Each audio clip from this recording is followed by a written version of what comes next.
কিসে পড়ছো? এই তো আপনি তো দুবাই অনার্স সেকেন্ড ইয়ারে পড়তেছি।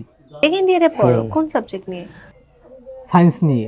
আরে বাবা, আসলে কলেজে যাওয়া হয় ওইভাবে আসলে খুবই কম। কোন সাবজেক্ট নিয়ে পড়ছো? সায়েন্সের স্পেসিফিক কোন সাবজেক্ট নিয়ে? স্পেসিফিক্যালি ভাবে আসলে সায়েন্স নিয়ে পড়তেছি। সায়েন্সে তো অনেকগুলো মানে সাবজেক্ট থাকে না, হ্যাঁ, মেজর। তোমার হ্যাঁ, মেজর কি? মেজর হচ্ছে আসলে আমি পরীক্ষার সময় পরীক্ষা দিত এই আর কি। আচ্ছা, পরীক্ষার সময় পরীক্ষা দাও? আমি জাস্ট কলেজে যাই, এক্সাম দিই, একটু মেয়েদের দিকে তাকাই, আবার চলে আসি। আসলে আমি বিজনেস নিয়ে কন্টেন্ট নিয়ে একটু বিজি থাকি তো এই আর কি। আসলে ওইভাবে আসলে সবকিছু মাথায় রাখা আসলে তোমার সাবজেক্ট কয়টা আছে বলো? কয়টা পরীক্ষা দিতে হয় বলো? পরীক্ষা দিতে হয় আসলে 10টা। 10টা? তার মানে 10টা সাবজেক্ট। নামগুলো জানো 10টার?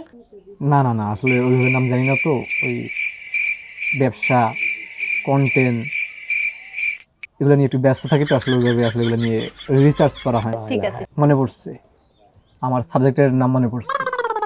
আমি ওই যে সেলুনোলজি একটা আছে না, সেলুনোলজি নিয়ে পড়তেছি। ঠিক আছে, আর আমার এখন মিটিংয়ের সময় হয়ে গেছে, আমি এখন চলে যাব। অনেকক্ষণ সময় দিয়েছি আপনাকে, ভালো থাকবেন, আল্লাহ হাফিজ।